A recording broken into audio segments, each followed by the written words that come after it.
అదే RTV app వార్తల్ని క్షణాల్లో చదివే అవకాశం ఉంటుంది. ఒక న్యూస్ పేపర్, ఒక టెలివిజన్ ఛానల్ మీ చేతుల్లో ఎప్పుడూ ఉంటాయి. మల్కాజ్గిరి లోక్సభ స్థానం నుంచి మిమ్మల్ని గెలిపించడానికి కేసీఆర్ మోడీ దగ్గర మతి లేని వాళ్ళు, జ్ఞానం లేని వాళ్ళు చేసే ఆరోపణ తప్ప దీన్ని గెలిపించాలని ఏమైనా అండర్స్టాండింగ్ ఉందా బీఆర్ఎస్ బీజేపీ మధ్యలో? ఉంటుందండి, ఎందుకు ఉంటుందండి. మేము మల్కాజ్గిరి అనేది సీఎం సొంత నియోజకవర్గం. ప్రస్తుతానికి సీఎం గారి సొంత ఇలాకానా ఇదేమన్నా, తన జాగీరా ఇదేమన్నా? కవితను ముందు ఈడీ అరెస్ట్ చేసింది, ఆ తర్వాత సిబిఐ అరెస్ట్ చేసింది. చట్టబద్ధంగా లేనప్పుడు తప్పకుండా చట్టం తన పని చేసుకోపోతుంది. అంత అభివృద్ధి జరిగితే మరి ఎందుకు బీజేపీ ఇంకా రాముణ్ణి, రామాలయాన్ని అడ్డు పెట్టుకొని? తప్పు. రేవంత్ మా మిత్రుడే, పార్టీలోకి వస్తే ఆహ్వానిస్తామని చెప్పి మీరు కూడా అట్లా ఆయన వచ్చే అవకాశం ఉంటే ఆహ్వానిస్తారా? తెలియదు నాకు, నేను గట్లాడదాన్ని కామెంట్ చేయను. బీజేపీ సీనియర్ నేత మల్కాజ్గిరి లోక్సభ అభ్యర్థి ఈటెల రాజేందర్ మనతో ఉన్నారు, ఆయనతో మాట్లాడదాం. రాజేందర్ గారు, మల్కాజ్గిరి లోక్సభ స్థానం నుంచి మిమ్మల్ని గెలిపించడానికి కేసీఆర్ మోడీ దగ్గర సుపారీ తీసుకున్నారు. మీరు కూడా కేసీఆర్ సహకారంతో గెలవడానికి ప్లాన్ చేస్తున్నారు అనేది తాజా ఆరోపణ. మీ సమాధానం ఏంటి? అంటే మతి లేని వాళ్ళు, జ్ఞానం లేని వాళ్ళు చేసే ఆరోపణ తప్ప ఇది సుఫారీ ఏంది, దీన్ని గెలిపించాలని ప్రాధేయపడేంది, వాళ్ళు నన్ను గెలిపించడేంది ఉంటుందా అండి? ఇట్లా ఎక్కడైనా ఎవరికి వాళ్ళుగా బరిగీసి కొట్టాడేటువంటి ఈ ఎన్నికల్లో ఇట్లాంటి పిచ్చి ఆరోపణలు మంచివి కాదు. మీరు ఒక్కలే కాదు, మీతో పాటు మరో 4 బీజేపీ అభ్యర్థిని గెలిపించడానికి కూడా కేసీఆర్ సుపారీ తీసుకున్నాడని చెప్పేసి స్వయంగా ఈ రాష్ట్ర ముఖ్యమంత్రి రేవంత్ రెడ్డి ఆరోపించారు. ఆయన ముఖ్యమంత్రి గారు అయిన తర్వాత బాధ్యతాయుతంగా మాట్లాడాలి. ఏదైనా మాట్లాడితే సమాజం కూడా యాక్సెప్టెన్స్ రావాలి తప్ప, ప్రజలు ఆమోదించాలి తప్ప అసహించుకుంటూ నవ్వుకుంటున్నారు ఆ మాటను చూసి. అంటే బీఆర్ఎస్ బీజేపీ మధ్య ఒక అండర్స్టాండింగ్ ఉందనేది అసెంబ్లీ ఎన్నికల ముందు కూడా బాగా ప్రచారం జరిగింది. ఇప్పుడు కూడా అదే ప్రచారం జరుగుతోంది. ముఖ్యంగా కేసీఆర్ కానీ, హరీష్ రావు కానీ, కేటీఆర్ కానీ కాంగ్రెస్ నాయకుల మీద విమర్శలు చేస్తున్నారు తప్ప మోడీ కానీ ఇతర బీజేపీ నాయకుల మీద ఎట్లాంటి ఆరోపణలు చేయట్లేదు అనేది కాంగ్రెస్ వాళ్ళ వాదన. శాసనసభ ఎన్నికలలో అది వర్కౌట్ అయింది వాళ్ళకి. సోషల్ మీడియా కావచ్చు విపరీతం దాడి చేసి బీజేపీ బీఆర్ఎస్ ఒకటే అని చెప్పి నమ్మించడంలో కొంత సఫలం కావచ్చు, తద్వారా లబ్ధి పొందొచ్చు. కానీ ఇవాళ పార్లమెంట్ ఎన్నికల సందర్భంలో మేము కూడా అలర్ట్గా ఉన్నాము. 2-3 నెలల నుంచి పనిచేస్తున్నాం గ్రౌండ్లో. ఎక్కడ ఆ భావన లేదు. ఏమైనా అండర్స్టాండింగ్ ఉందా బీఆర్ఎస్ బీజేపీ మధ్యలో? ఎట్లుంటుందండి, ఎందుకు ఉంటుందండి? మేము బాధ్యతతో చెప్తున్నాం. బీఆర్ఎస్ పార్టీ ఇవాళ మెల్లమెల్లగా కనుమరుగైపోతున్న పార్టీ. భారతీయ జనతా పార్టీ రేపు ప్రజలకు నాయకత్వం వహించేటువంటి స్థాయికి వచ్చేటువంటి పార్టీ. ఇలా కాంగ్రెస్ పార్టీ దేశవ్యాప్తంగానే కనుమరుగవుతున్న పార్టీ కాబట్టి ఇలా మాకేం అండర్స్టాండింగ్ ఉంటుంది? మేముగా మా సొంత కాళ్ళ మీద మా పార్టీని గెలిపించుకునేటువంటి సత్తా, శక్తి ఇవాళ మాకుంది. ఈటెల రాజేందర్ నాన్ లోకల్ మల్కాజ్గిరి నియోజకవర్గానికి. షామీర్పేటలో ఆయనకు ఇల్లున్నా కూడా ఆయన కార్యక్షేత్రం అంతా కూడా గత 3 దశాబ్దాలుగా కరీంనగర్ జిల్లానే. మీకు సమాధానం ఏంటి? ఈ ప్రచారం జరుగుతోంది బయట. ఈటెల రాజేందర్ అంటానికి ఇంకా గట్లాంటి చిన్నగా మాట్లాడేటోళ్ళు కురుస మనసులు మాట్లాడతారు తప్ప నాకు లోకల్టీ ఏంటండి. నేను ఆదిలాబాద్ నుంచి మొదలుపెట్టి ఆలంపూర్ వరకు, భద్రాచలం నుంచి మొదలుపెట్టి పరిగి వరకు ఏ జిల్లాకు పోయినా, ఏ నియోజకవర్గానికి పోయినా ఒక 5 నిమిషాలు ఆగితే 50 మంది నాతో ఫోటో దిగి. మీరు ఎప్పుడు ఇక్కడ పని చేయలేదు కదా, మీకు ఇక్కడ పరిచయాలు కానీ మిమ్మల్ని ఓన్ చేసుకుంటారు ఈ ప్రజలు? అసలు నేను ఒక్క దగ్గర కాదండి, యావత్ తెలంగాణ పనిచేసాను. నేను మంత్రిగా ఉంటే ఒక కాన్స్టిట్యూన్సీకి పనిచేస్తారా చంద్రబాబు గారు? ఆరోగ్య మంత్రిగా పనిచేసిన, ఆర్థిక మంత్రిగా పనిచేసిన, దానికంటే ముందు నేను పార్టీ ఫ్లోరిడర్గా పనిచేసిన. పార్టీ ఫ్లోరిడర్గా పనిచేయడం అంటే యావత్ తెలంగాణ ప్రజానీకం యొక్క సమస్యలన్నీ పరిష్కారంలో నా పాత్ర ఉంటుంది కదా. ఈ మధ్య బయట కొన్ని పోస్టర్స్ కనిపిస్తున్నాయి. ఒకవేళ ఈటెల రాజేందర్ని గెలిపిస్తే ఆయన్ని కలవాలంటే 166 కిలోమీటర్ల దూరం పోవాలి. కాంగ్రెస్ అభ్యర్థిని గెలిపిస్తే 59 కిలోమీటర్ల దూరం పోవాలి. బీఆర్ఎస్ నాయకుడు గెలిస్తే మాత్రమే స్థానికంగా అందుబాటులో ఉంటాడని బయట పోస్టర్లు వెలుస్తున్నాయి. దీనికి మీ సమాధానం ఏంటి? అందుకనే వాళ్ళకి రేపు తెలుస్తుంది. అంటే సత్తా లేదు, ప్రజాదరణ లేదు, ఆయనకు చరిత్ర లేదు, ప్రజలు తెలియదు, ప్రజాస్వామ్యం గురించి తెలియదు. అందుకని అట్లాంటి పిచ్చి పోస్టులు వేసుకొని చేసుకుంటాడు. ఇంకా ప్రజలు దాన్ని చూసి నవ్వుకుంటారు. ఎందుకంటే నేను ఇక్కడ ఇప్పుడు కాదు, 92 అంటే దాదాపుగా 8 సంవత్సరాలు, 32 సంవత్సరాలుగా నేను అల్వాల్లో ఈ ప్రాంతంలో ఉంటున్నాను. నేను అలియాబాద్లో ఇక్కడ ఉంటున్నాను. నేను నా దగ్గరికి యావత్ తెలంగాణ ప్రజానీకం ఏదో ఒక సందర్భంలో ఏదో ఒక రోజు వచ్చిపోయి ఉంటారు.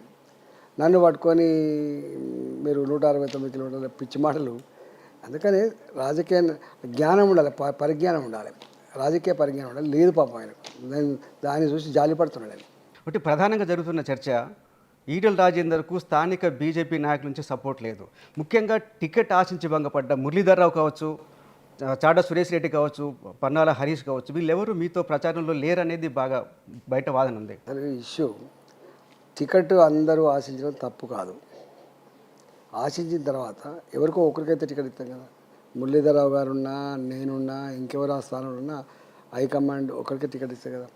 ఇచ్చినప్పుడు నాకు తెలిసి అందరూ ప్రత్యక్షంగా పాల్గొని ఎన్నికల్లో గెలిపించడానికి ప్రయత్నం చేస్తున్న వాళ్ళు కొంతమంది ఉన్నారు, పరోక్షంగా ఉండి సపోర్ట్ చేసే వాళ్ళు ఉన్నారు. అంతే తప్ప ఎవరు ఈయనకు పని చేయొద్దు అని చెప్పు. కానీ ఈ నాయకులు ఎవరు మీతో ప్రచారంలో పాల్గొనడానికి కారణం ఏంటి? వస్తుండ్రు, అక్కడక్కడ సురేష్ రెడ్డి గారు వచ్చిపోయిండ్రు, హరీష్ రెడ్డి గారు ఏమో రిజైన్ చేసిండ్రు, మురళీధరరావు గారు ఏమో నేషనల్ లీడర్ కాబట్టి వారికి వివిధ బాధ్యతలు ఉన్నాయి కాబట్టి వారు పని చేసుకుంటుంది తప్ప అట్లాంటిది ఎక్కడ లేదు. అందరు పనిచేస్తున్నారు. రామచంద్రరావు గారు ఆశించిండు అట్లాంటి, మనం మల్క కొమ్రే గారు ఆశించిండ్రు. వారి లెవెల్లో వారు పనిచేస్తున్నారు. ఎవ్వరు పని చేయకుండా ఒక్క హరీష్ రెడ్డి గారు మాత్రం రాజీనామా చేసిండ్రు. మురళీధరరావు గారు జాతీయ నాయకులు కాబట్టి వారి బిజీలో వారు ఉన్నారు. మిగతా అందరూ కలిసికట్టుగా పనిచేస్తున్నారు. అంటే స్థానిక నాయకులు మీకు కోఆపరేట్ చేయకపోవడం వల్ల మీరు హుజురాబాద్ నుంచి కార్యకర్తలు తెచ్చుకొని ప్రచారం చేస్తున్నారని కూడా ప్రచారం ఉంది. ఇక పిచ్చోళ్ళు చేసే ప్రచారాన్ని నేను ఏం సమాధానం చెప్తాను? ఎందుకు వస్తారండి? మాకు అక్కడ బండి సంజయ్ గారు ఉన్నారు, మా పార్టీ అభ్యర్థి గెలిపించుకునే అక్కర ఉన్నది అక్కడ. ఎప్పుడన్నా వస్తే జనరల్గా హైదరాబాద్కు పని మీద వస్తూ ఉంటారు, దవాఖాన్ల పని మీద కావచ్చు, ఇతరత పని మీద కావచ్చు. పని మీద వచ్చినప్పుడు కలిసిపోతుండొచ్చు, కానీ ఇవాళ ఇక్కడ లేకపోతే నా కార్యకర్తలు లేరంట అండి, వీళ్ళకు లేరు.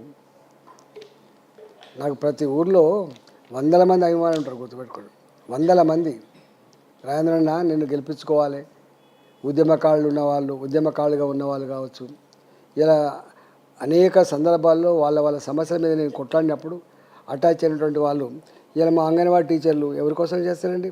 మా ఆశా వర్కర్లు, మా సెకండ్ ఏఎన్ఎంలు, మా గ్రామ కార్యదర్శులు, మా విఆర్ఓ. ఎందుకు మీ పార్టీ నాయకులు మొదటి నుంచి ఉన్న వాళ్ళు మీ పార్లమెంట్ ఎలక్షన్ల ముందు ఈ పార్టీని వదిలేసి వెళ్ళిపోతున్నారు? కూన శ్రీశైలం గౌడ్ కావచ్చు, శ్రీ గణేష్ కావచ్చు. ఎందుకు మీరు వాళ్ళతోటి పని చేయించుకోలేకపోతున్నారా? మీరు వాళ్ళతో కలిసి పని చేయలేకపోతున్నారా? అసలు ఎంత ఎలక్షన్లప్పుడు అన్ని నియోజకవర్గాలు కూడా ఇటోళ్ళు అటు ఇటు, అందులో ముఖ్యంగా ప్రలోభాల ప్రవాహాలు కొనసాగుతున్న ఈ రోజులలో ప్రలోభాలు, విపరీతమైన డబ్బులు ఆఫర్ చేయడం, లేకపోతే మీకు ఈ పని ఉన్నది, ఈ పని చేసి పెడతాం రాండి అని చెప్పడం, ఇట్లా రకరకాల ప్రలోభాలు. లేకపోతే అధికార పార్టీలో ఉంటే కొంచెం లాభం అవుతుందని భావన ఉండొచ్చు. కానీ మీ సొంత మనిషి, మీరు స్వయంగా నిలబెట్టిన పులిమామిడి రాజు కూడా మిమ్మల్ని వదిలేసిపోయాడు. ఇట్లా సొంత మనుషులు సంగారెడ్డిలో మీరే టికెట్ ఇప్పించారు కదా ఆయనకి. అదే నేను అందరి గురించి చెప్తాను. నాట్ ఓన్లీ సంగారెడ్డి అండి, 119 నియోజకవర్గాల్లో ప్రతి నియోజకవర్గం వారికి చర్చ జరుగుతున్నప్పుడు ఇలాంటి అన్ని పులిమామిడి రాజు కావచ్చు, వాళ్ళు ఇంకొక XY కావచ్చు, ఎవరైనా కావచ్చు. ఇప్పుడు ఎవరితో పర్మనెంట్గా ఉంటారనే భావన ఉండదు, గుర్తుపెట్టుకోండి.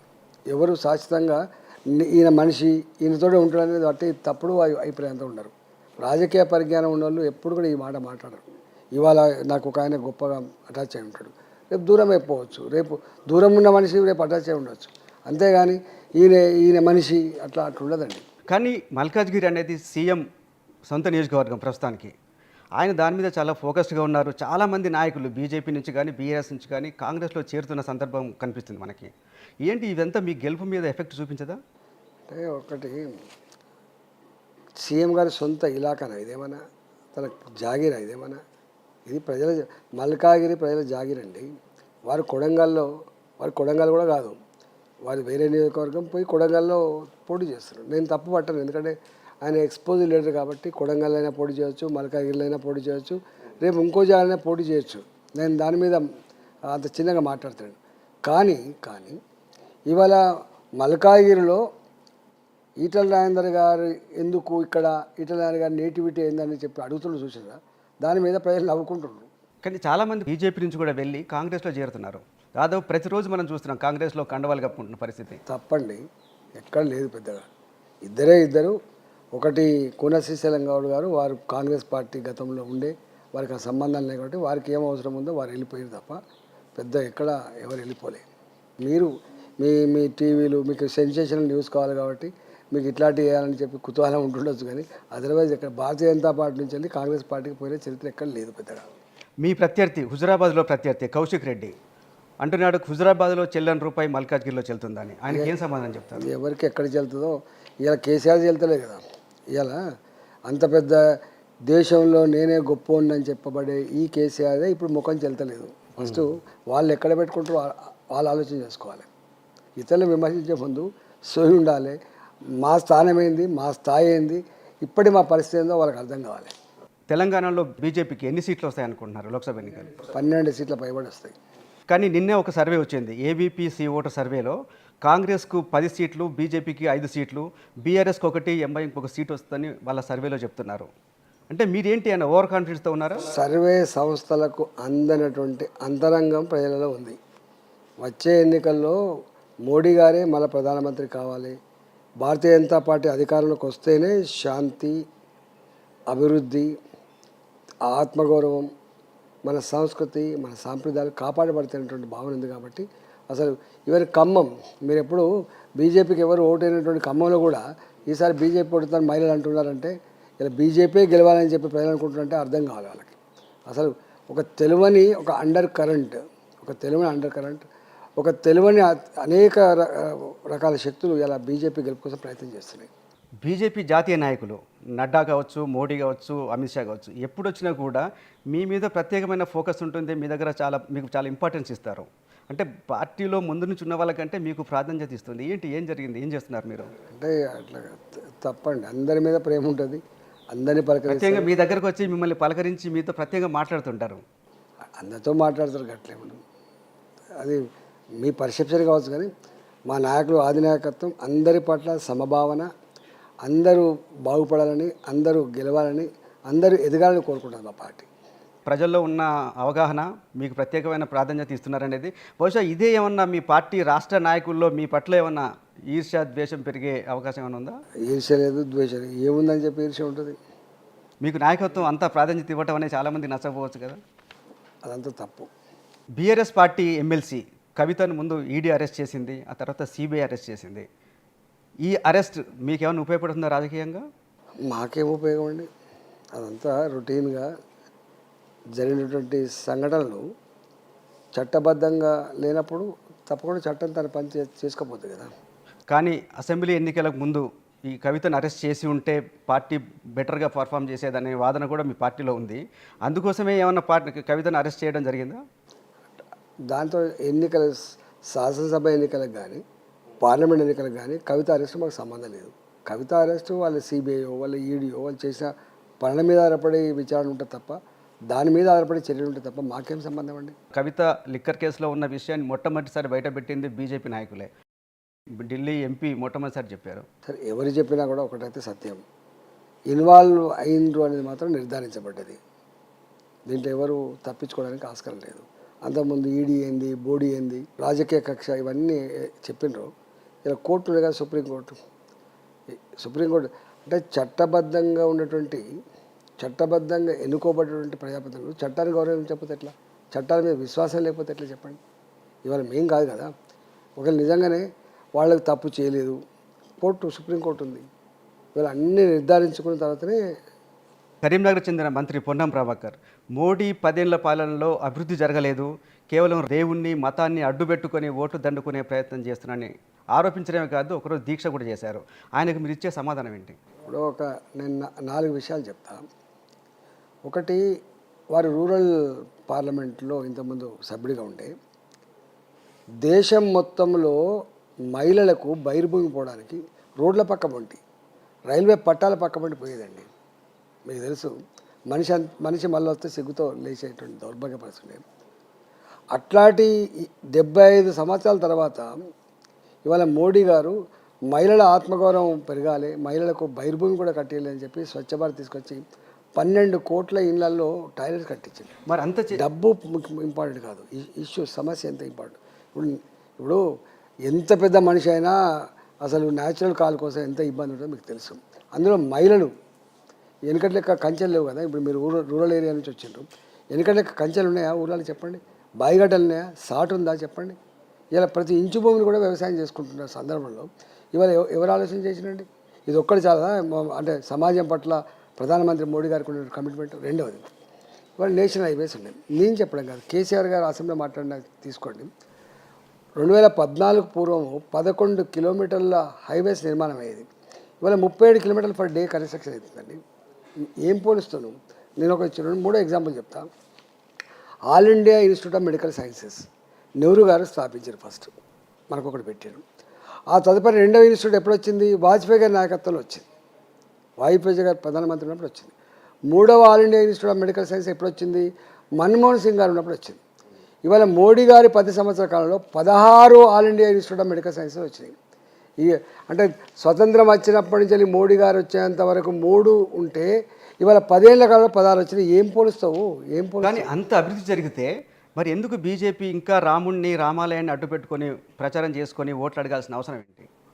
మాకు ఇంటింటికి అక్షింతలు పంపిస్తున్నారు. తప్పు. ఇవాళ మీకు ఎంత ఆస్తి ఉన్నా, ఎంత బిజినెస్ ఉన్నా, ఎంత గొప్పగా ఎదిగినప్పటికీ కూడా విశ్వాసం అనేది ఉంటుంది.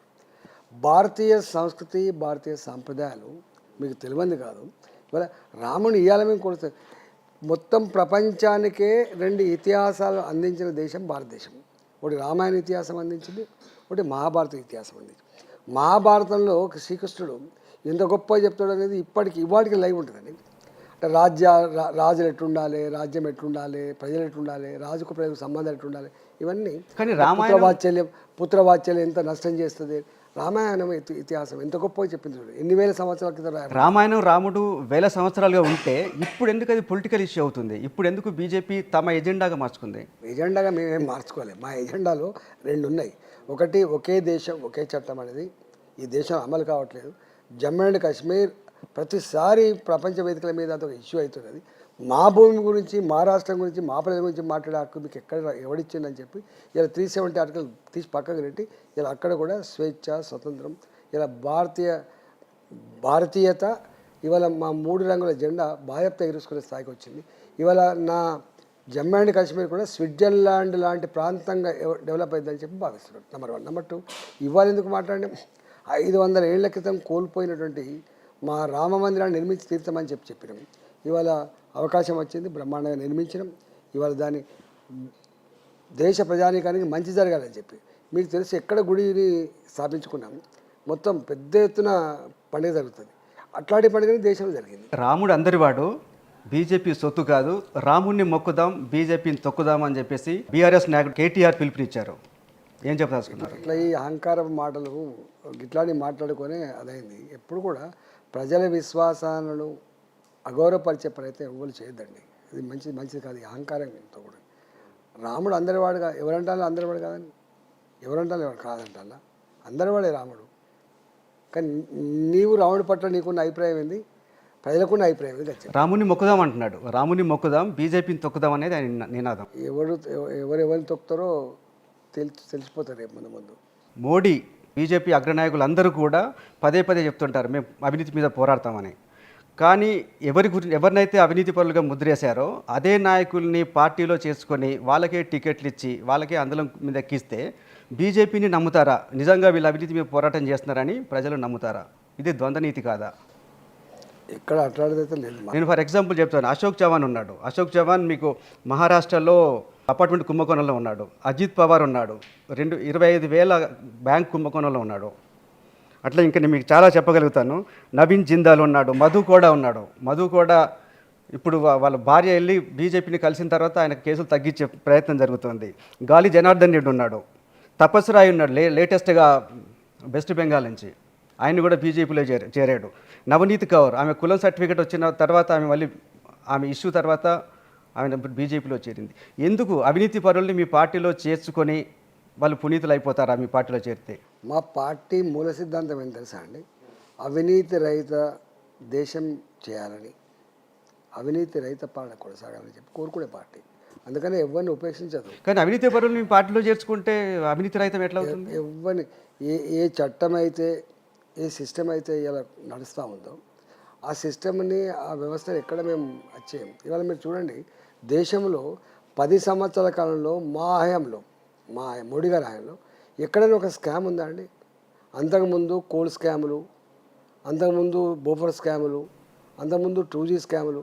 నేను అడుగుతున్నా, మోడీ గారు వచ్చిన తర్వాత 10 సంవత్సరాల కాలంలో ఎక్కడ కూడా ఒక స్కామ్ లేదు. గుర్తుపెట్టుకోండి, మా పాలసీ అది. ఇవాళ తప్పు చేసిన వాళ్ళని కూడా ఎక్కడ వదిలిపెడతారు గుర్తుపెట్టుకోండి. ముఖ్యమంత్రిని వదిలిపెట్టే ఢిల్లీ ముఖ్యమంత్రిని. కానీ నేను చూశాను అశోక్ చవాన్ గురించి ప్రధాని మోడీ బహిరంగ సభలో చెప్పారు జైల్లో పెడతామని.